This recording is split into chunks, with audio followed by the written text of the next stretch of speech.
Welcome to the Environmental Justice Lab. I am your host, Dr. Leslie Joseph. Thank you so much for joining me. And I know you missed us last week.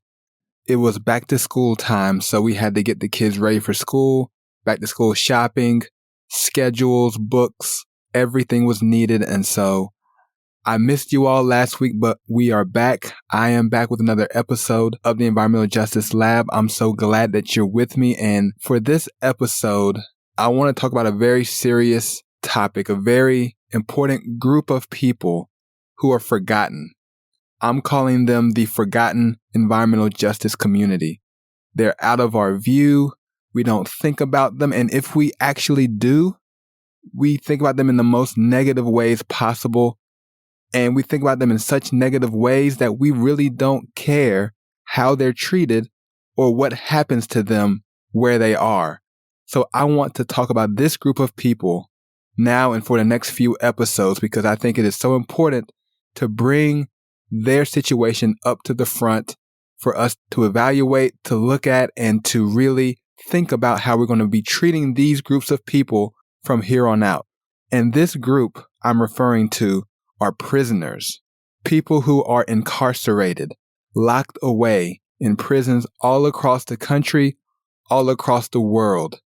We do not think about them at all, and yet they experience significant environmental justice challenges where they are in prisons.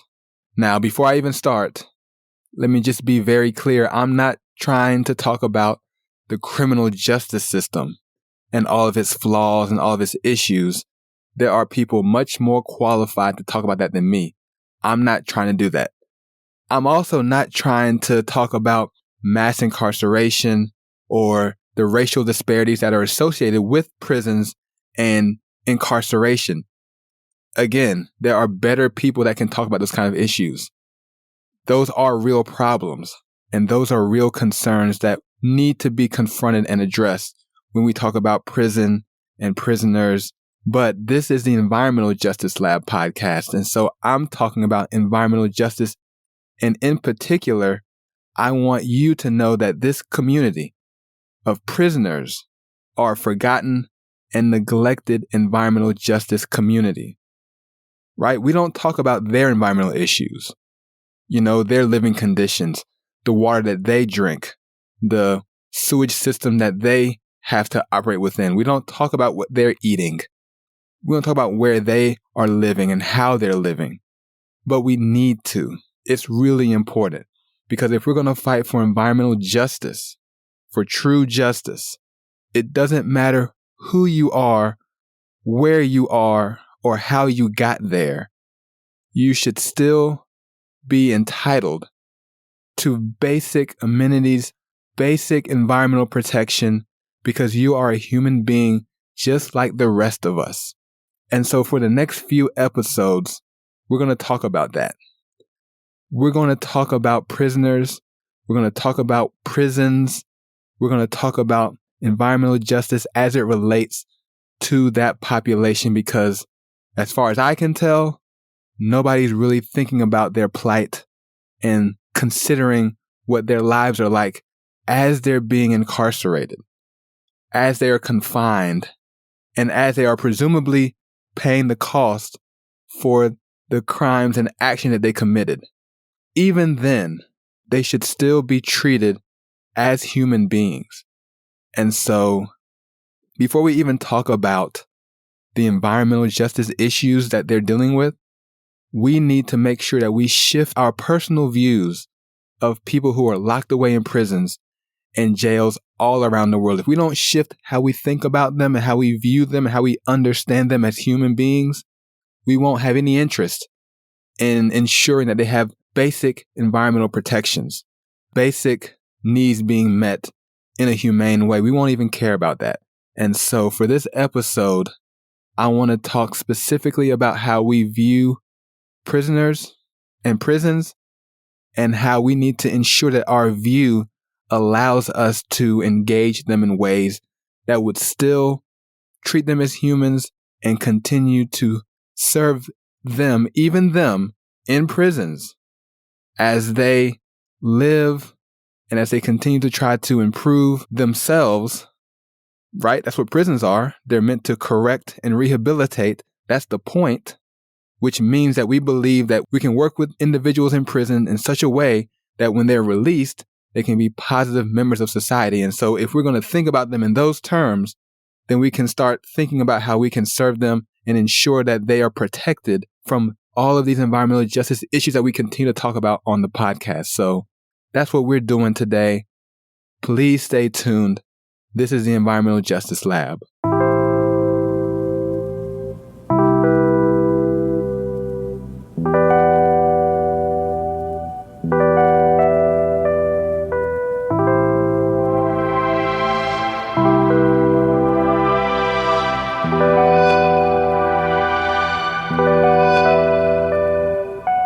Welcome to the Environmental Justice Lab. I am Dr. Joseph. Thank you so much for joining me. So we have, and this is not new, but we have an incarceration problem in America. I don't know where you're listening to this episode. I don't know what country you're from, what the situation is like where you live. But I know in America, in the United States of America, we have a serious incarceration problem. Now, this is not a criminal justice podcast. And I repeat, I am not qualified to get into all the issues surrounding our criminal justice system and how it deals with crime and how we lock up people and how justice is administered in our country. I'm not the one to really talk about that in any real substantive way. There are better podcasts, there are better podcasters, there are better professors, better people to talk about that with. I can promise you that. But here's a couple of things to think about. Just a few facts that I found as I was researching this episode I wanted to bring to your attention just to get you thinking about how we do incarceration in America. So in March of 2023, this year, the Prison Policy Initiative estimated in the U.S. there are about 1.9 million people currently incarcerated. 1.9 million.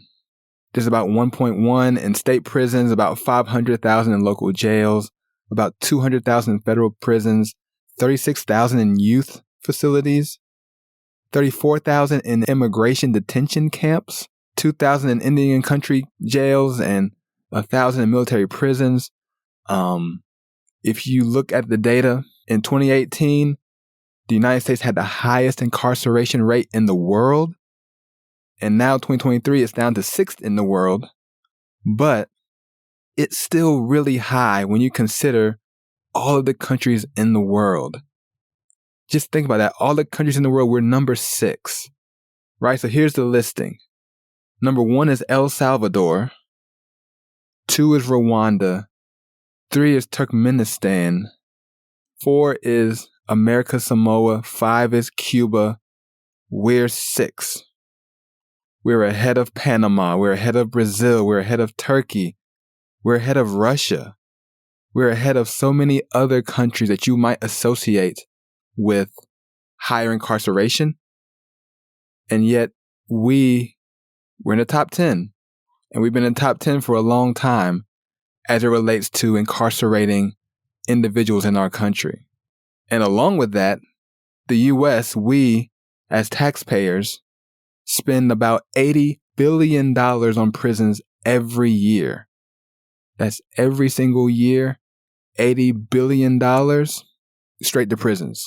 And meanwhile, so we're number 6 in incarceration rate. We spend $80 billion on prisons every year. And yet the U.S. News and World Report ranks the U.S. as number 47th on the list of safest countries. 47th. So what that says to me as an observer is that what we're doing, how things are going, is not making us safer, and it's clearly costing us a ton of money. That's just what it feels like, just looking at these simple facts. These are just basic facts. Anybody can find them. I'll link them in the description of this episode. They're out there, and people have been talking for a long time how our way of doing criminal justice and law enforcement and public safety isn't necessarily making us safer. And so clearly something needs to change. Something has to be done differently to make us safe while still respecting the rights and the freedoms of others and ensuring that we don't have lawlessness in our streets. But that's not what I'm trying to talk about. I can't talk about that stuff. Somebody else has to deal with that. I can't. I'm not qualified. I want to talk about the people in the prison, the actual prisoners themselves, and the environmental justice issues that they deal with while they're incarcerated. That's where I want to go. But we can't even get there yet because I have to be very clear about something that I don't think we are clear enough about when we talk about prisoners and prisons in general. And it's simply this. I want you to think about this for 1 second, that prisoners are people. They're people. They're not just numbers. They're not a list of crimes they committed. They're not affiliates of an organization first and foremost. What they are people. And so you might say, well, of course they're people. I mean, that's obvious. We're putting people behind bars because of what they've done in society. That's why they're in prison. They're people who are in prison. And of course, you would be exactly right. They are people who are in prison, but they're still people. And I want you to remember that, because when you think about the fact that these people in prison are people, then you start to view them as people. You think about them as people, right?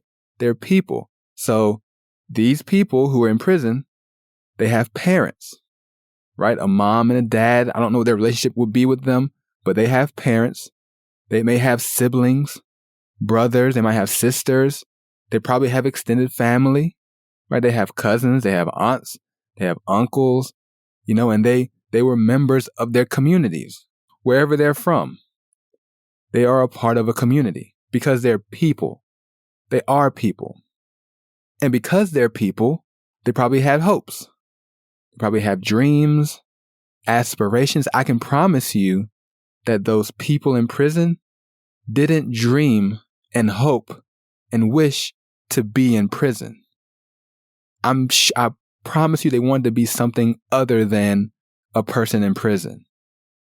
And I don't know each person individually. I don't know where they came from, what their background is like, or what landed them in prison.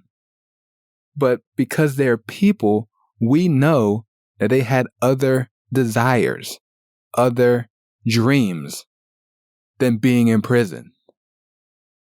Because they're people. And because they're people, so if you're like me and you have any kind of spiritual leaning, any kind of spiritual awareness, if you believe in God, so I'm a Christian, so I believe in God. I believe God created everything and everyone.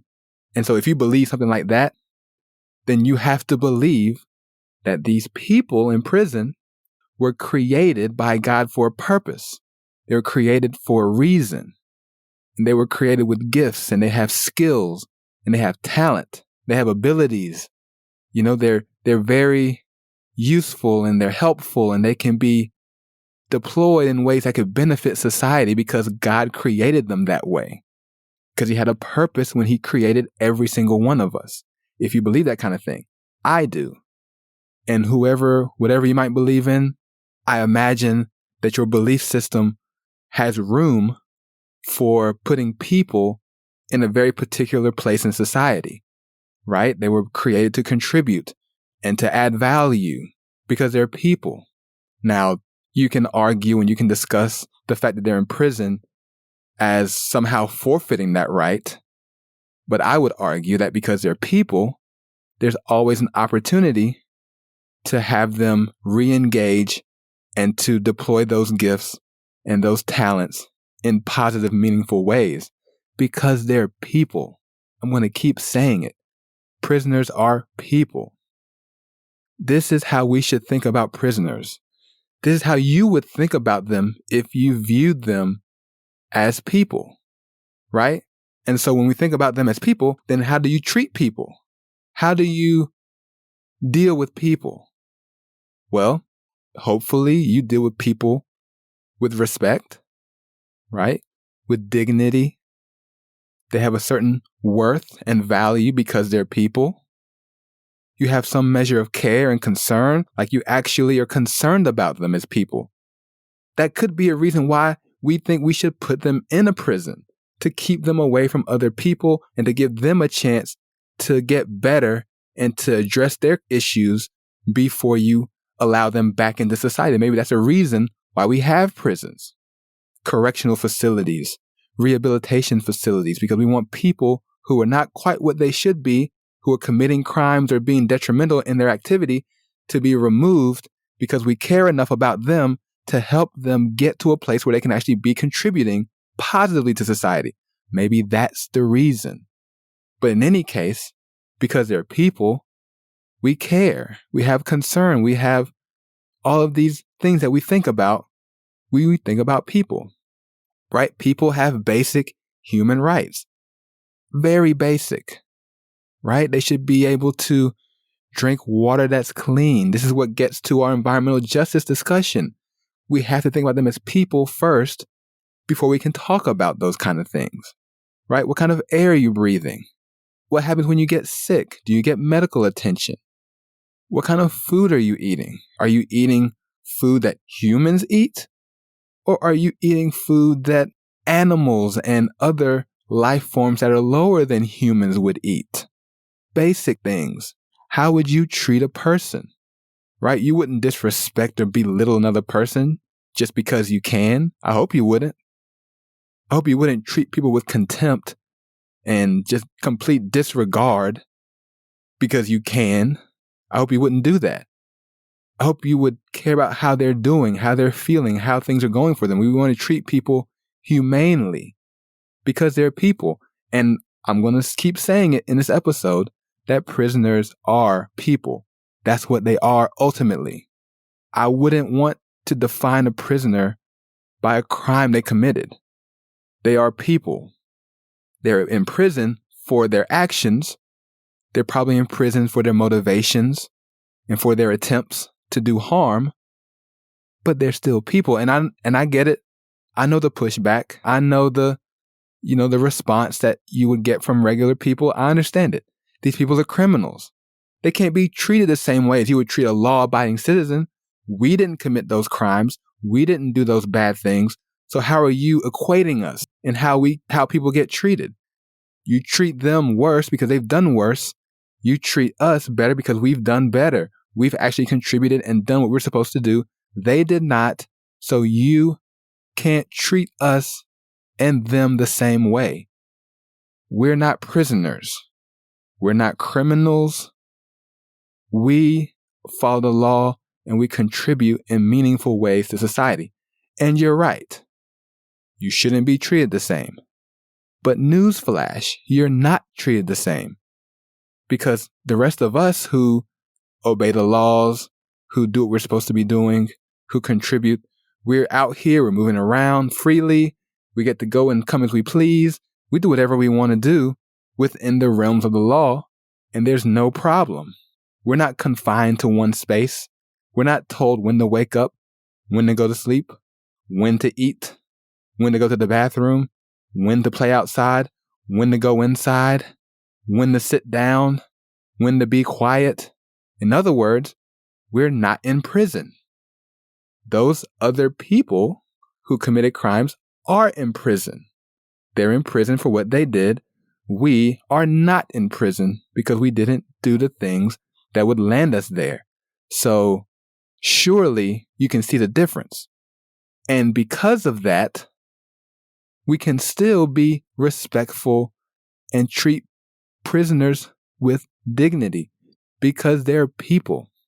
You're paying for your crime by the virtue of you being in the prison. That's what that is. We don't have to do anything else to make you feel bad or to make you, sad about what you've done. You're in prison because of what you've done. And I don't think, and let me just be clear about this too, I don't think that prisons should be comparable to hotels or to apartment complexes with amenities and all of the trappings that you might find in a typical place that we would live in society back and forth. I get it.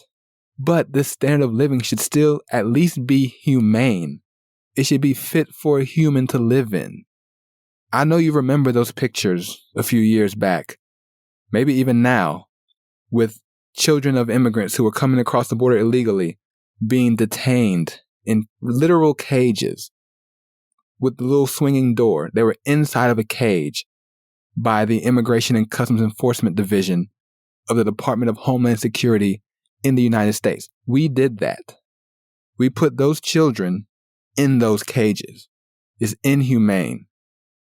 That shouldn't happen. Even if you feel strongly about how they came to this country, that is not how you treat another human being.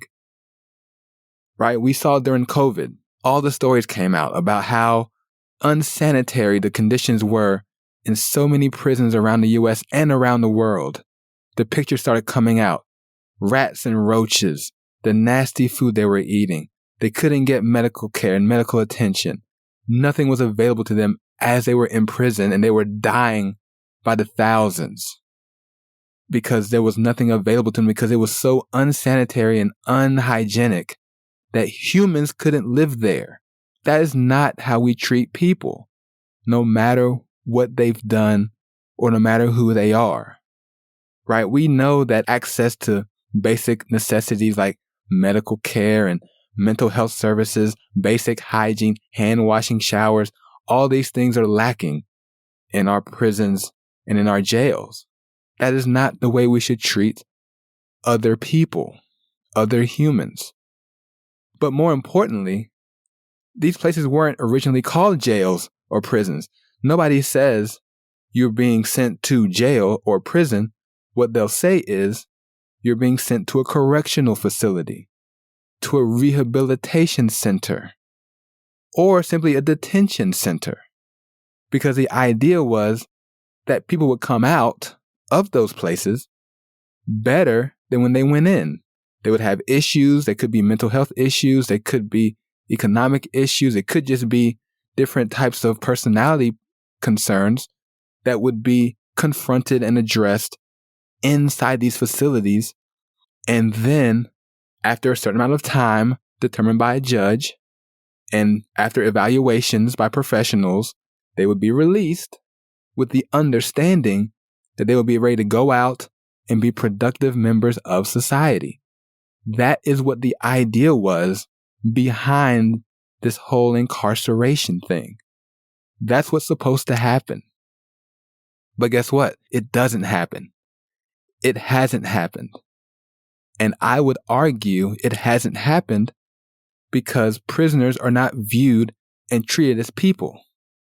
And because of that, there is very little attempt to actually rehabilitate and correct them and to help them become the productive members of society that they can be. We don't do that, not in America, not in America. Instead, we belittle, we humiliate, we demean people in prison. We condescend towards them. We label them and name them in ways that would suggest that they could never be productive. They could never contribute. They could never be a part of what we have here in the outside world. Right? How do you hear people talk about inmates? Right? They're scumbags. They're thugs and hoodlums, and they're animals, vermin and infestations. That's how they're described. These gang members and these thugs who are terrorizing all of our communities, and the way we just label and demean and humiliate and talk about them, how could they ever be rehabilitated? How could you ever get to a place where those kinds of individuals could be released and back in our society? You can't, not when you talk about them that way. There's no way that could happen. And so that is what's going on in these facilities. You see prisoner abuse. There's all kinds of abuse that occurs inside. I can't even get into all of it. That's a whole nother podcast in and of itself to talk about the way prisoners are treated and how they're viewed by people on the outside, politicians, correctional officers, wardens, the legal system, it goes on and on. And so how would you ever think that those kinds of people could be rehabilitated and could be comfortably reintroduced to society? You can't. You just can't. And let me just say one more thing about this, because I think it's really important. You know, I talk a lot about how people in our society are treated as second-class citizens. We talk about it all the time. Right? When it comes to environmental justice, we say, look, this group over here who lives in this area of town, this part of the state, they're treated differently than other people. They're dealing with more environmental hazards, more pollution, more of the health issues come to their communities and to them than to anyone else.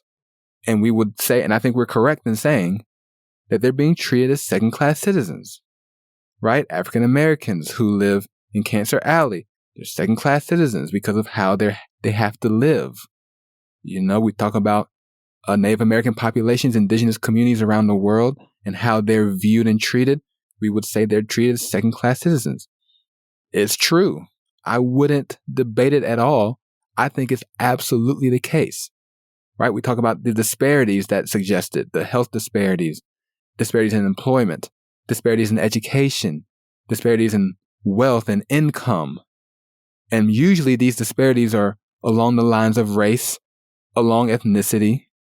And I talk about environmental disparities. So we talk about air pollution, water contamination, all of this stuff. We look at it and we say, look, we are being treated like second-class citizens. We are de facto second-class citizens. Look at how we are being treated in these different parts of the world, even parts of the city or the state. But here's the thing about that. We all agree, I think we all agree, that these disparities are unacceptable, right? No matter who you are, when you think about these issues, if somebody brings it to your attention that this is what's happening, you would say, well, that's not right. We should do something about that. We should change it so that those disparities don't exist. We don't need to live in a society where we have these kinds of disparities, where we have these kinds of differences in our citizenry. We all agree. We might disagree on how to do that and how to accomplish it, but we agree that those disparities are real and they should not be the case. We should work towards removing them and eradicating them. And I say, absolutely, let's get to work. But when it comes to prisoners, people who are in prison or who have just been released from prison with a criminal record, we are perfectly fine with ensuring that they are and forever will be second-class citizens, even when they get out of prison. We're perfectly fine with that. I don't see people fighting too hard for felons and for people with long criminal records to be treated equally, right? I mean, think about employment, for instance. The unemployment rate in the U.S. is 3.6%. It's pretty low. It's pretty good. For Black people, it's 6%. We could say, oh, look at that disparity. That's a huge disparity. We shouldn't have such a big disparity between the average unemployment rate and the unemployment rate for Black people in our country. 3.6 to 6%. That's horrible. We need to close that gap. And I agree. But if you used to be in jail and you get out, your unemployment rate is 27%. 27%. That's 4 times higher than the percent unemployment for African Americans, which is twice as high as the national average. And when you get a job, you know this is true. You know that question is there. Do you have any convictions? And you know if you check the box yes, you're not getting that job. That's just how it goes, and we're perfectly fine with that. That person with a criminal record who did their time in prison, who's trying to come out and do the right thing and be on the right path, that person, how's he going to get a job? How is she going to get a job? How are they going to get a job? They're not. Because people are perfectly fine with saying, with that record, you can't work here. Doesn't matter what the job is. You can't work here. What about housing? Can they get a loan application or can they get help finding housing? to secure housing, not from the federal government. You can't, not with a record. You can't do that. And if you do the application and that question is on that application, you're not getting that house. You're not able to find a place to live. So you're unemployed with no housing. You definitely can't vote. You can't vote. You can't hold public office. You can't access any social services. So you have no job. You have no place to live. You can't even influence who's in office. And you can't even get the assistance that's been provided to people who don't have a job and don't have a house. You have none of that because you are a second-class citizen, and we are perfectly fine with that. Prisoners, formerly incarcerated people are second-class citizens, and nobody thinks twice about it. Nobody even thinks about it, right? That's what they deserve. That's what they get, being a criminal. Nobody told them to be criminals and commit those crimes. They should have known better. You know what? This is the price you pay for what you've done. Not to mention the fact that their sentence when they went to prison was the price that they paid. And they paid it when they got out. But we are okay with them perpetually being second class in our society. It just is what it is. It is what you're going to be. That's what you say when you don't view prisoners as people. And when you fundamentally define them by their crimes. You fundamentally define them as an action that they took. It could have been 5, 10, 20 years ago. That's who they are. Unable to change, irredeemable, nothing that can be done. That's who they are. And because of that, we're going to relegate you to this second-class status. And it's wrong. We shouldn't do that. And I didn't want to start talking about the environment and what they're dealing with environmentally until we shifted the way we think about who they are and how we should view them. We can do a lot better. We can do so much better because we know that people, I'm just talking about people in general, should be able to live humanely in our world, no matter where they are, no matter what prison they're in, what city they live in, no matter what part of town they find themselves in. It doesn't matter.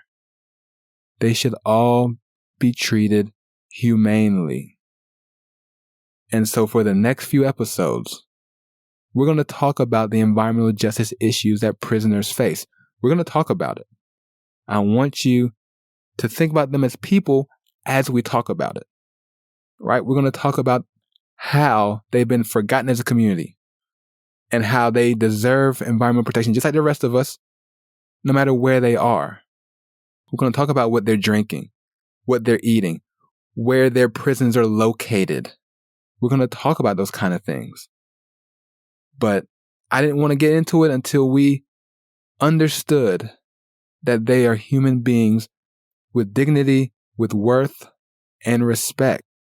That they're people who have families. They have friends, people that care about them.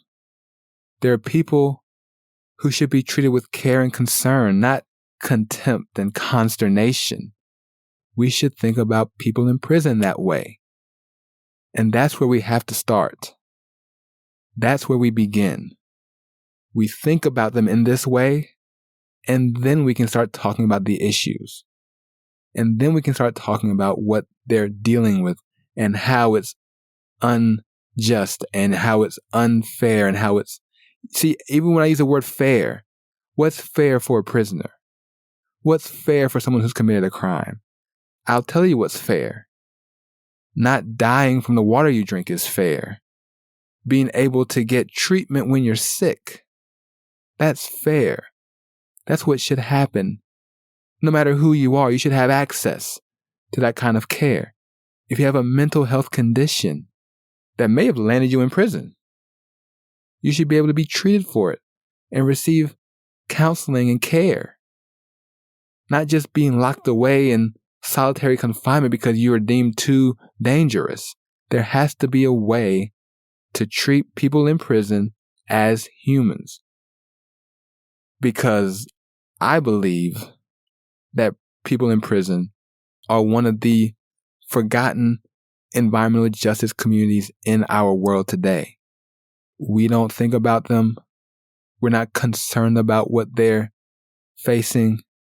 And as far as their conditions are concerned, there is very little, if any, desire to improve them to a level that we would consider humane for any regular person.